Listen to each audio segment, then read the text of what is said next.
వేములవాడ రాజన్న ఆలయాన్ని ప్రణాళికాబద్ధంగా విస్తరణ పనులు చేపడుతున్నామని ప్రభుత్వ విప్ ఆది శ్రీనివాస్ తెలిపారు. గురువారం ప్రభుత్వ విప్ ఆది శ్రీనివాస్ వేములవాడ మున్సిపాలిటీ పరిధిలో 2వ విడత క్రింద 484 ఇందిరమ్మ ఇండ్ల మంజూరు ఉత్తర్వులు ఎంపీడీఓ కార్యాలయ ఆవరణంలో జిల్లా కలెక్టర్ సందీప్ కుమార్ ఝాతో కలిసి పంపిణీ చేశారు.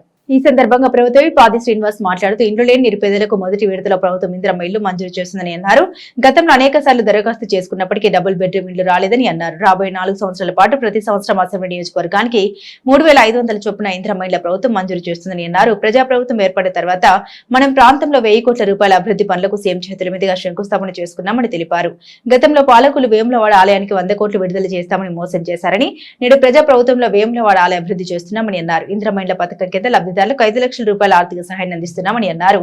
400 గజాల నుండి 600 గజాల లోపు ఇంటి నిర్మాణం జరిగితే 4 దశల్లో గ్రీన్ ఛానల్ ద్వారా 5 లక్షల సహాయం అందుతుందని అన్నారు. బేస్మెంట్ దశలో 1 లక్ష రూపాయలు, గోడల దశలో 1,10,000, స్లాబ్ దశలో 2 లక్షలు, ఇంటి నిర్మాణం పూర్తయిన తర్వాత మరో 1 లక్ష రూపాయల ఆర్థిక సహాయం అందుతుందని అన్నారు. ఇంటి జాగా లేని నిరుపేదలకు కూడా 2వ దశలో ఇంటి తప్పకుండా ఇస్తామని, ఎవరూ ఆందోళన పడాల్సిన అవసరం లేదని అన్నారు.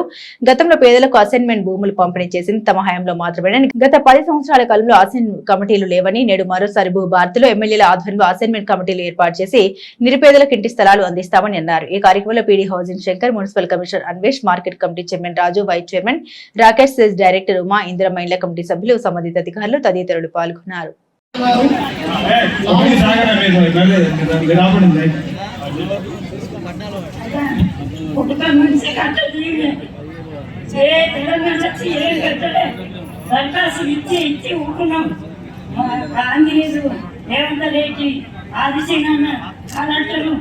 ఎవరవాడు అందరికీ 10,000 నమస్కారం.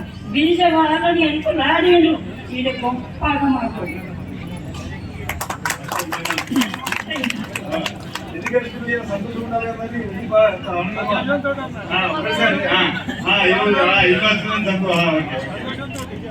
మీలాంటి వాళ్ళ కొరకే ఇంద్రమ్మ రాజ్యం మొదలు చదివి, అందుకే తల్లి సంతోషం, నీకు ఇల్లు వచ్చింది, పూర్తి మొదలు పెట్టుకో, వస్తాం ఇంటప్పుడు. నమస్కారం సార్. మాకు సీరన్న ప్రతిసారి బేడ బుల్లజంగల కాలనీకి వర్షాలు వచ్చినా ఏ అధికారులు రాలేదు. అన్న వచ్చిండు, స్వయంగా చూసిండు, మేము బల్లాల్లో ఉన్నాము.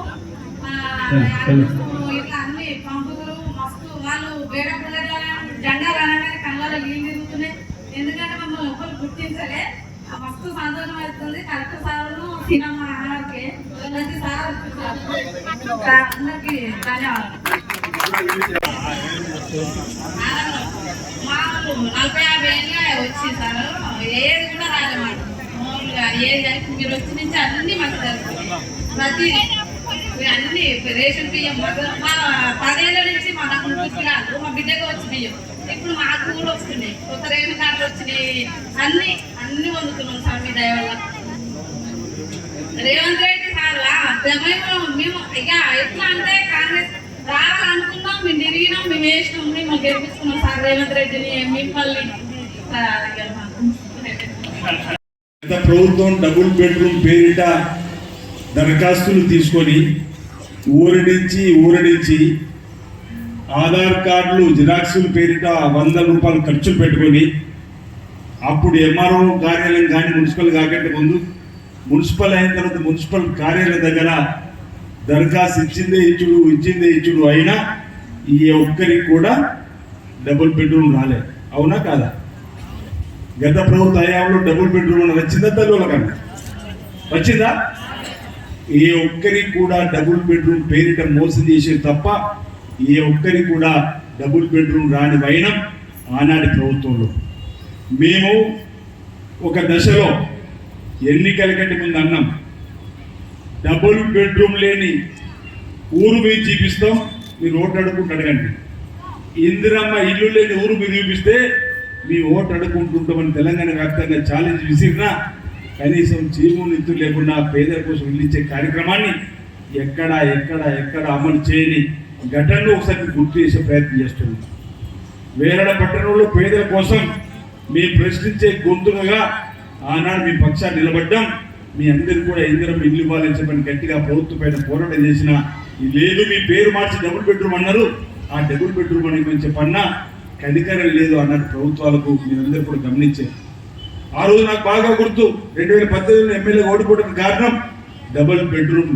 ఆనాడు కేసీఆర్ అన్నాడు కత్లాపూర్లో, మొదలుగా ఆయన స్పీచ్ ఈరోజు అగ్గిపెట్టె లాంటి ఐదళ్ళు ఎలా ఉంటారు, అల్లుడు వస్తే అత్తక్కడ బట్టలు మార్చుకోవాలి, గొర్రెని ఎక్కడ కట్టిస్తావు, బర్రెని ఎక్కడ కట్టిస్తావు, కోళ్ళని ఎక్కడ కమ్మేస్తావు, మేము వస్తే 2 బెడ్రూమ్తో ఇల్లు ఇస్తామంటే అందరూ పేదలు నమ్మి ఓటేసి రెండోసారి ప్రభుత్వం వచ్చిన తర్వాత మనల్ని మర్చిపోయినటువంటి సందర్భం అవునా కాదా ఒకసారి పేదలందరూ కూడా ఆలోచించేవాల్సిన అవసరం ఉంది.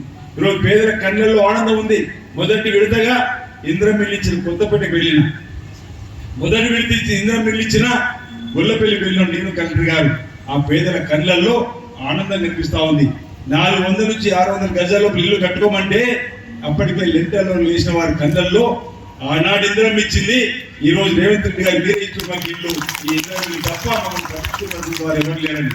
1 కాదు 2 కాదు, ఈ నియోజకవర్గంలో 3500 మందికి ఇచ్చే కార్యక్రమం, పక్కనే ముంపు గ్రామాల్లో 4000 మందికి ఇచ్చే కార్యక్రమం తీసుకొని ముందుకు పోయినప్పుడు పొంగిరెడ్డి శ్రీనివాస్ రెడ్డి గారు రుద్రంగి గ్రామానికి వచ్చినప్పుడు మా ప్రాంతంలో మరికొంతమంది పేదలు అంటే ఆయన మరో 1750 ఇళ్ళు కూడా కలెక్టర్ గారిని బఫర్ జోన్లో తీసుకోమని చెప్పిన సందర్భంలో అందరికీ వారు ఒక మాట, కలెక్టర్ గారు మొదటి విడత ఈరోజు ఇస్తున్నాం, 2వ విడత కూడా ఇవ్వడానికి సిద్ధంగా ఉన్నాం అన్నమాట. ఈ ప్రభుత్వం పేదలందరికీ కూడా ఇంచుమించు ఈ రాష్ట్ర వ్యాప్తంగా కూడా మొదటి విడత 3500, 2వ విడత 3500, 3వ విడత 3500 చొప్పున 4వ విడత కూడా ప్రతి ఏటా పేదలందరినీ కూడా గుర్తించి 3500 ఇల్లు ఇవ్వాలని చెప్పిన ఒక లక్ష్యంలో భాగంగా మీ అందరూ కూడా ఈ రోజు ఇంద్రమిల్ల పురుషులు ఇచ్చే కార్యక్రమంలో భాగంగా మీ అందరికీ కూడా ఆహ్వానించడం జరిగింది.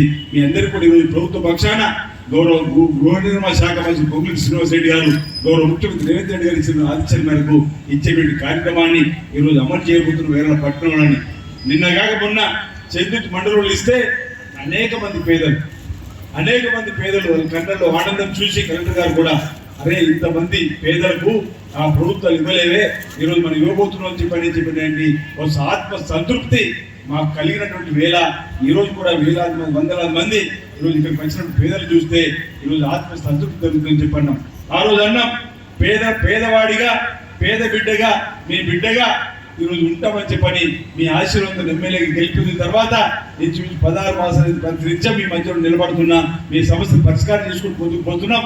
పేదల అభివృద్ధి పరమావధిగా పనిచేస్తూ అనేక సందర్భాలు అనేవాడిని నేను, మధ్య తరగతి భావమాజాలు ఉన్నవాడి చేతులు పదవులు ఉంటే మధ్య తరగతి ప్రజలకు లాభం జరుగుతుందని చెప్పని ఈ రోజు 16 మాసాల నుంచి జరుగుతుందో లేదా ఒకసారి ఆలోచన చేయండి.